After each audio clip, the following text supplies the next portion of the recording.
Si vous avez bien suivi cette lecture, vous allez remarquer qu'il revient à plusieurs reprises.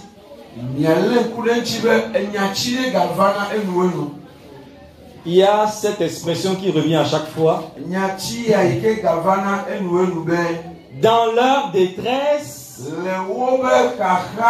ils crièrent à l'Éternel et il les délivra de leurs angoisses. Et cette expression-là revient après chaque exemple de situation dans laquelle le peuple a crié à Dieu.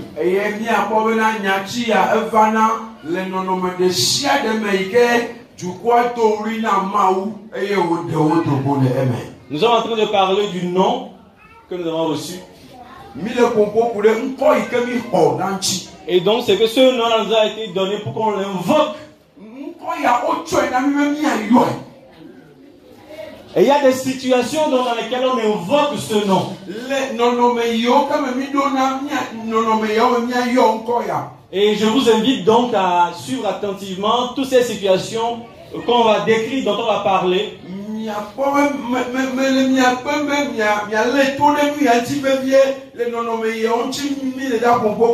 Pour qu'à la fin vous puissiez invoquer ce nom. Comme ce peuple-là a invoqué leur Dieu. On va donc commencer. Et je prie donc que pendant qu'on parlera, que Dieu puisse te visiter. Si tu es dans l'une de ces situations de détresse, que vraiment la main de Dieu brise un joug sur ta vie.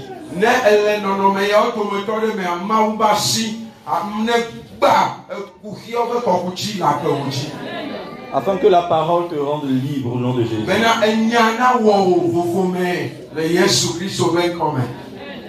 Donc verset 4 du psaume 107.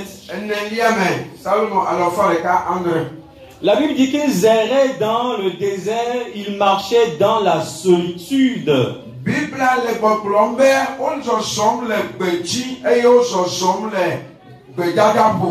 Sans trouver une ville où ils puissent habiter.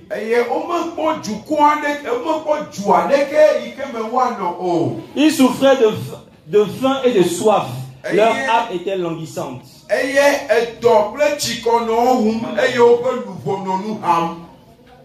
Est-ce qu'il y a quelqu'un qui est dans un désert ici? Tu peux lever ta main si tu es dans un désert. Tu passes par un désert. Donc les autres, vous êtes au ciel ou vous êtes où? Vous n'êtes pas dans le désert.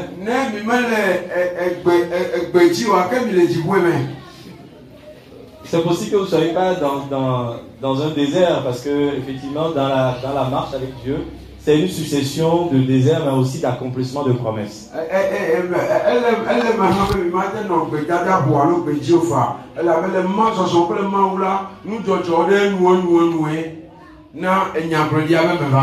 Mais il est vrai que dans la vie des enfants de Dieu, il y a toujours une partie qui connaît un désert et une partie qui vit une bénédiction.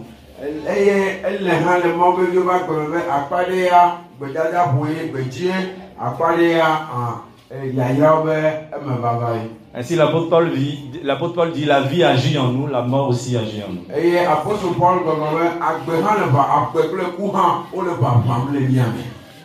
Donc ce que je voudrais seulement nous faire voir, c'est que si nous sommes dans un désert ici, si ce désert nous enferme dans une solitude,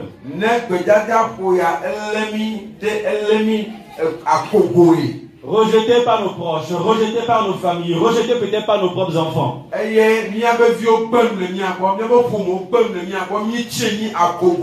nous nous retrouvons seuls, abandonnés, comme quelqu'un qui n'a jamais eu de famille.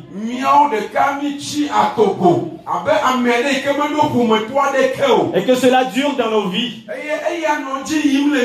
se demande jusqu'à quand, Éternel? On se dit, est-ce que c'est ça, avoir Christ dans sa vie? Peut-être même que cela a commencé depuis que vous avez reçu Jésus dans votre vie. Votre solitude a commencé avec votre foi en Jésus. Et vous vous demandez peut-être, ce n'est pas ce qu'on m'a dit. On m'a dit, si je reçois Jésus, je reçois un nom puissant. Un nom qui est capable de me rendre libre. Un nom que la souffrance va peut-être fuir. Mais comment ça se fait que depuis que j'ai reçu ce Christ, ma vie n'est que désert. Ma vie n'est que désert. Ma vie n'est que solitude. Ma vie n'est que souffrance. Ma vie n'est que larmes. Ma vie n'est que tristesse. Cela est arrivé à d'autres personnes qui ont marché avec ce Dieu. Vous savez, quand vous marchez, quand vous venez en Christ, il y a quelque chose qui est important. C'est de savoir si ce que vous vivez, est-ce qu'il y a d'autres personnes qui ont vécu avant vous.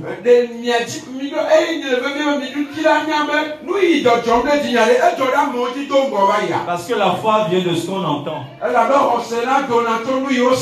Lorsque vous voyez que cette chose est déjà arrivée à un enfant de Dieu dans la Bible, mais que la finalité de l'histoire de cette personne a démontré la fidélité de Dieu, alors vous accrochez votre foi à cette parole. Alléluia.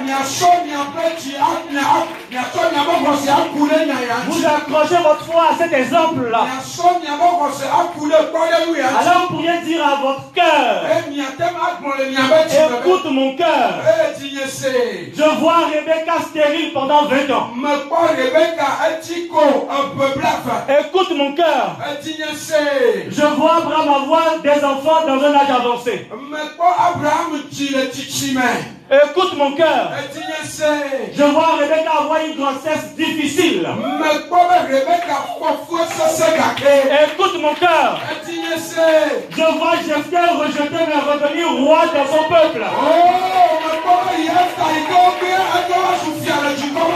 Écoute mon cœur. Je vois dans la parole des stériles enfantés. Des stériles enfantés. Je ne serai pas le premier. Avec qui Dieu fera ce miracle. Je ne serai pas le premier. Avec qui il montrera sa fidélité. Alors j'accroche ma foi. J'accroche ma foi. La Bible appelle le père des orphelins. Je ne suis pas le premier orphelin dont il va prendre soin. Il a le soutien de la veuve. Je ne suis pas la première veuve dont il va secourir. Il a le soutien de la délaissée. Je ne serai pas le premier, la première délaissée. Dans son bras va secourir. Alléluia. Amen. Oh mes amis. Alléluia. Nous avons un Dieu. Et nous devons chercher à connaître l'histoire de ce Dieu avec les hommes. Tu sais quoi, si tu pleures souvent, c'est parce que tu n'as pas connu toute l'histoire de ce Dieu avec les hommes.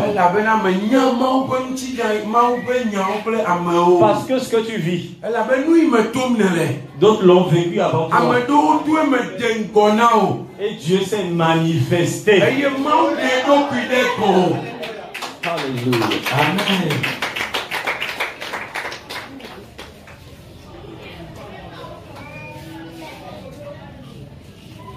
Juste pour nous encourager à continuer à écouter, d'accord? Je sais, à continuer à écouter attentivement, d'accord?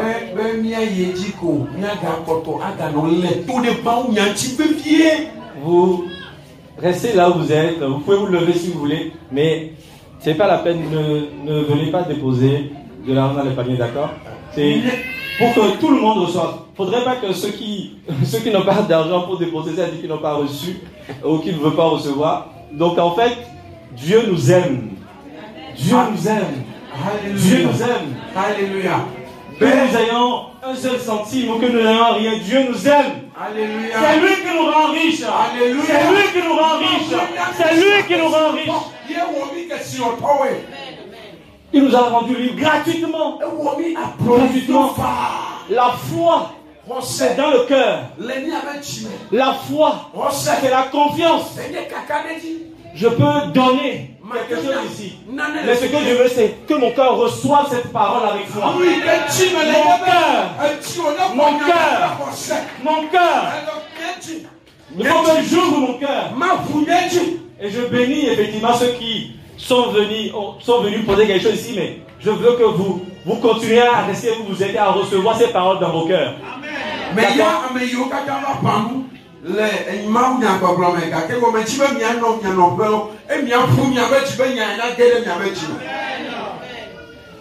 la Bible nous dit que ces gens dans leur désert,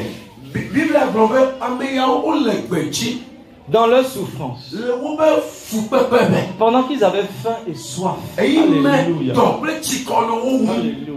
Tu as peut-être faim ici, tu as peut-être soif ici.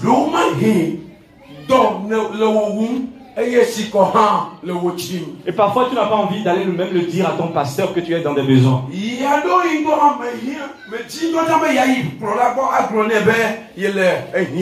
Parfois tu es chez toi, tu pleures et tu dis, mais Seigneur, est-ce que tu me vois? Et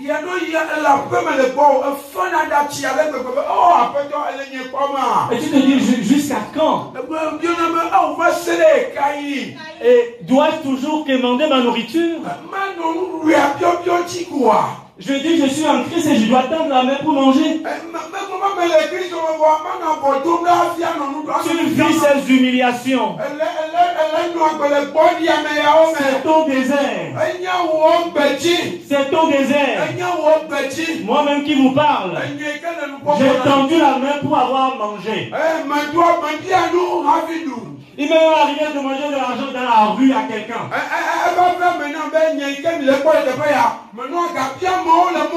C'est le jour le plus humiliant de ma vie. Je suis allé au lit à 18h.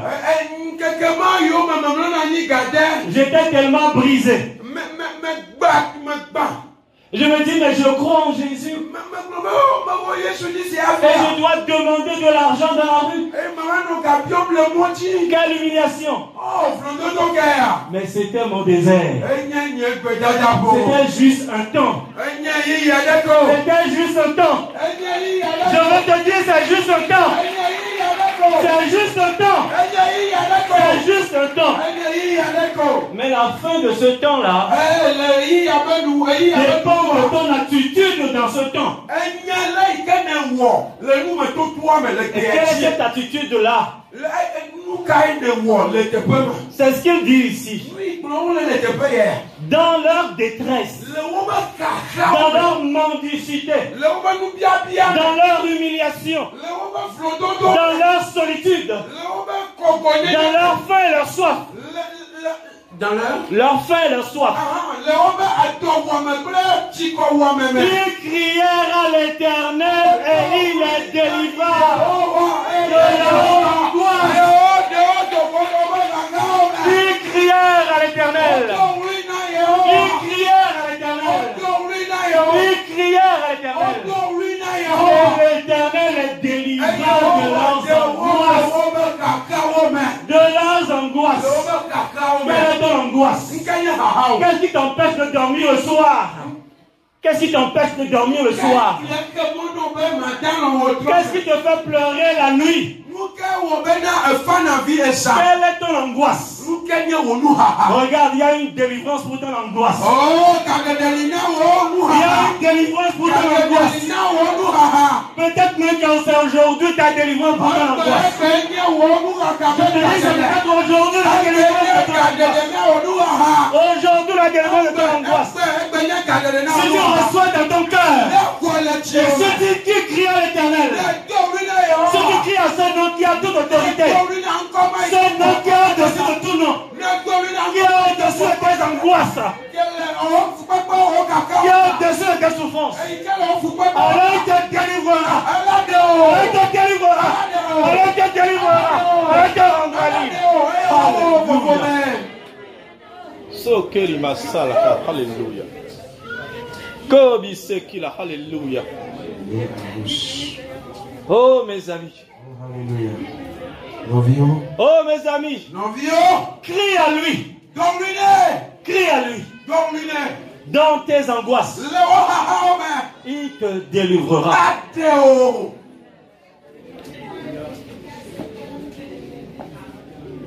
Et il est conduit par le droit chemin. Pour qu'ils arrivassent dans une ville habitable. Toi qui étais dans un désert, tu n'avais pas où poser la tête. Tu ne sais pas à qui aller demander de l'aide. Voici ta délivrance. Voici ta délivrance. Voici ta délivrance. Voici ta délivrance. Voici ta délivrance. Voici ta délivrance. Voici ta délivrance. Voici ta délivrance. Sois libre au nom de Jésus.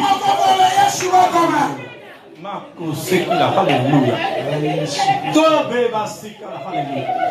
Sois libre au nom de Jésus. Sois libre au nom de Jésus. Je vois des portes s'ouvrir.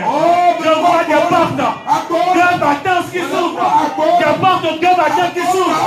Des portes s'ouvrent. Et tu sors de ta prison. Tu sors de ton désert. Tu sors de ton désert.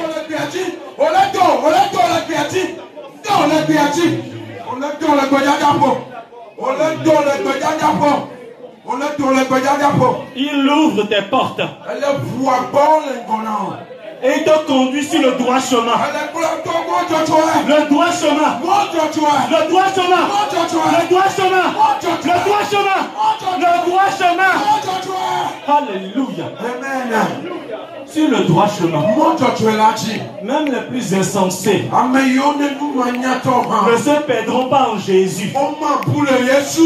Même les plus insensés ne se perdront pas en Jésus. Parce qu'il y a celui qui les conduit sur le droit chemin. Sur le droit chemin. Sur le droit chemin. Sur le droit chemin. Sur le droit chemin. Sur le droit chemin. Sur le droit chemin. Sur le droit chemin. Tu ne te perdras pas. Tu ne te perdras pas. Tu ne te perdras pas. Tu ne te perdras pas. Tu regardes. J'ai mis en toi des vies. Rien ne t'aura avorté. Tu vas affronter. Tu vas affronter ce désert. C'est une souffrance d'enfantement. Ce désert, c'est une souffrance d'enfantement. C'est une souffrance d'enfantement. C'est une souffrance d'enfantement. C'est une souffrance d'enfantement. Mais bientôt tu vas enfanter. Mais bientôt tu vas enfanter. Mais bientôt tu vas enfanter. Mais bientôt tu vas enfanter.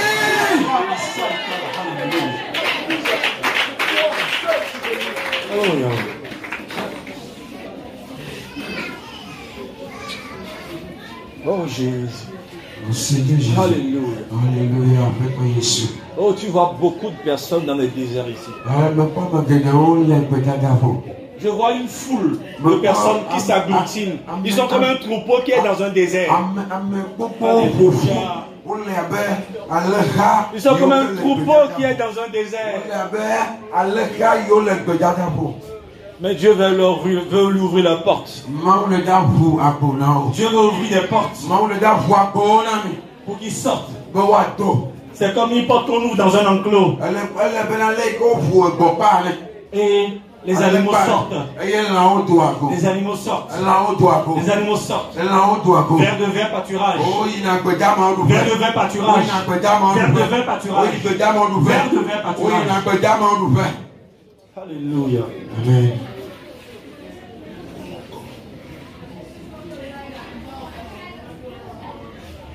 Merci Seigneur. Ceux qui avaient pour demeure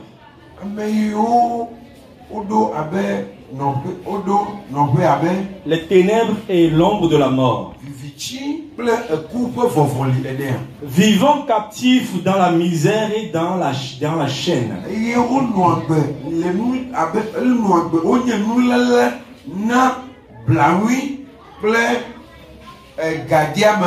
Parce qu'ils s'étaient révoltés contre les paroles de Dieu.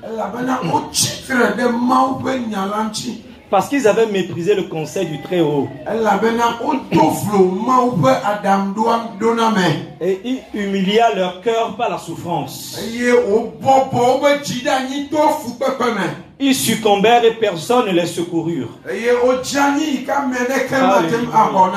Mes amis, même ces gens-là, même des gens qui se sont révoltés contre la parole de Dieu, et que Dieu a humilié et corrigé, même ces gens-là qui sont sous la correction, le châtiment de Dieu, même si c'est à cause de ton péché que tu vis ce que tu vis,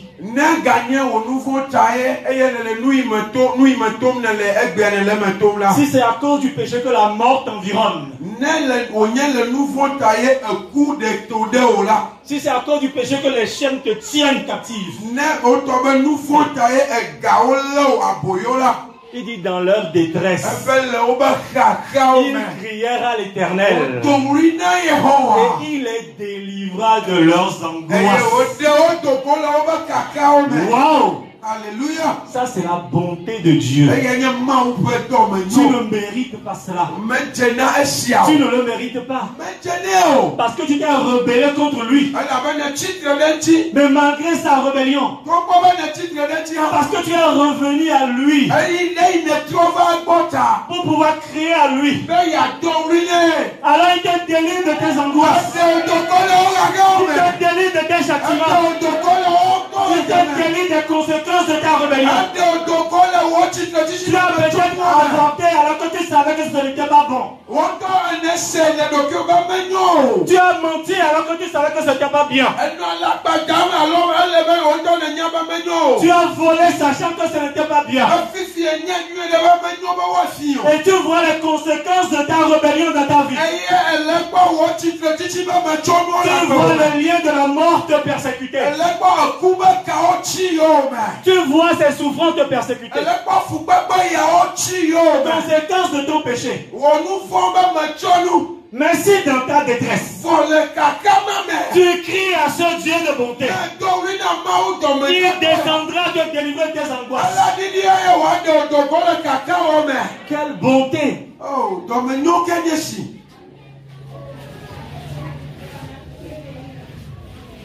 Donc il y a rien qui puisse t'empêcher aujourd'hui de crier à lui.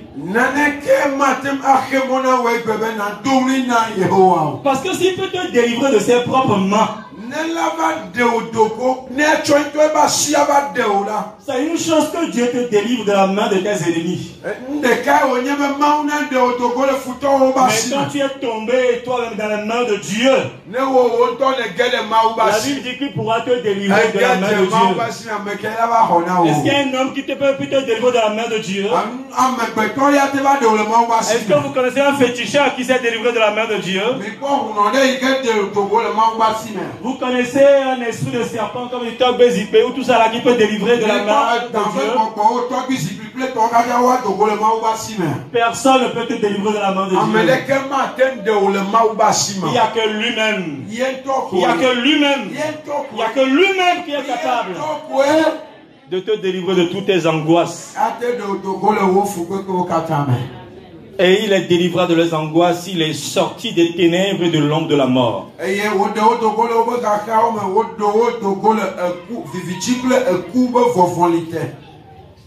Si ici tu te vois souvent persécuté ou bien mourir dans tes songes, ou tu sens que l'esprit de mort te persécute, tu viendras ici, on priera pour toi à la fin.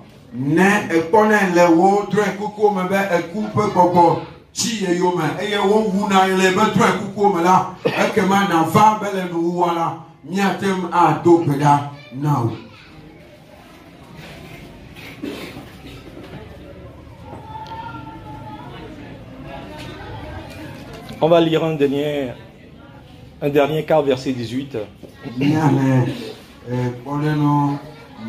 Même verset 17. Il dit, les insensés par leur conduite coupable et par leur iniquité s'étaient rendus malheureux. Alléluia.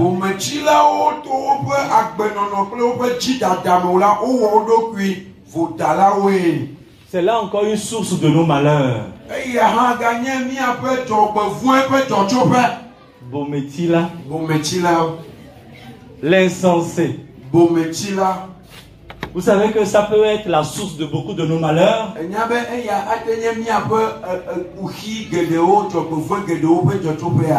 C'est ce que ce passage nous dit. Parce que quand on est insensé, on commet des actes qu'il ne faut pas contre Dieu. Et donc par ces actes qu'on commet, le malheur arrive dans nos vies. Alors, on n'a même plus le goût à la nourriture. Et il dit, il touchait au port de la mort. Alléluia. Amen. Mais encore dans leur détresse, il criait à l'Éternel et il les délivra de leurs angoisses. Il envoie sa parole et les guérit. Mes amis, es-tu proche de la mort aujourd'hui? Tant que tu as le souffle de vie, j'ai même envie de dire, même si tu meurs, le Dieu qui a ressuscité Lazare existe aussi. Mais est-ce que nous croyons en ça? Est-ce que nous croyons en ça? Si ce Jésus dont nous portons l'autorité a pu ressusciter un mort qui n'a pas d'oreille pour entendre et pour avoir la foi,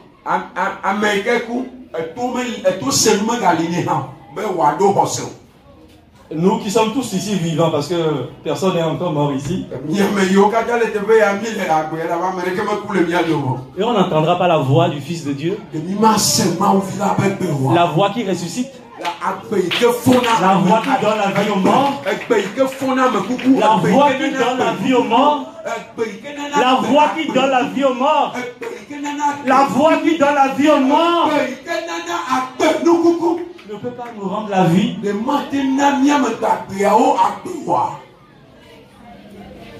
À nous d'ouvrir nos oreilles. Sommes-nous plus sourds que des morts?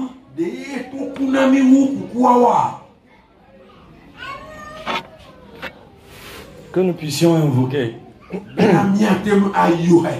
ce Dieu-là qui envoie sa parole et sa parole les guérit. Il les fit échapper de la fosse. Qu'il loue l'Éternel pour sa bonté. À chaque fois, après chaque délivrance qu'on a lue ici,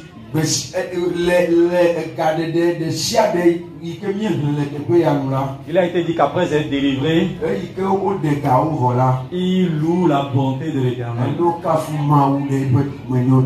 Vous voyez que c'est ça la bonté de l'Éternel? Quand nous parlons de la bonté de Dieu, quand nous parlons souvent de la bonté de Dieu, nous sommes en train de parler de ce Dieu-là qui délivre les hommes de toutes leurs angoisses quand ils crient à lui.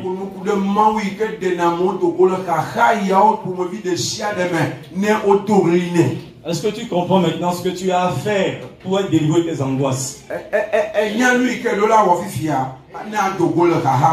Tu dois crier à lui. Pas seulement crier, pas crier avec ta voix, mais un cri qui monte du cœur.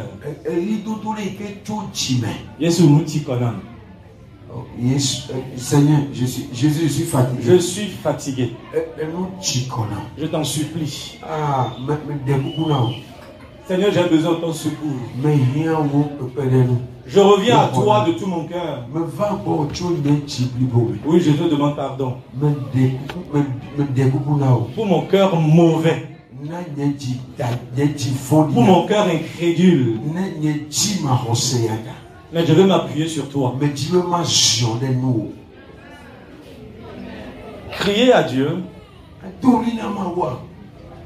Il faut d'abord être dans une alliance, dans une relation avec lui. Si tu n'es pas dans cette relation, tu peux crier comme tu veux. Il ne pourra pas t'entendre parce que ce n'est pas la voix de son enfant. Mais si tu es son enfant, quand il t'entend crier, il répond. Donc avant de crier à l'Éternel, il faut revenir à l'Éternel.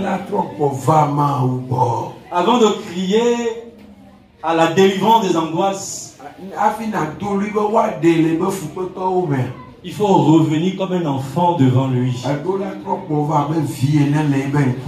Veux-tu revenir à Dieu comme un enfant? Veux-tu revenir devant lui comme un enfant? Un enfant qui pose devant son père, oui, Père, j'ai péché contre toi. Oui, Père, je n'ai pas obéi à ta parole. Mais ce matin, je vais revenir à toi. Afin que tu me délivres de mes angoisses. Alors si tu as envie de revenir à Dieu ce matin, pour qu'il te délivre de ses angoisses, de tes angoisses, tu peux te lever et on va réclamer la grâce de chez Dieu. Alléluia.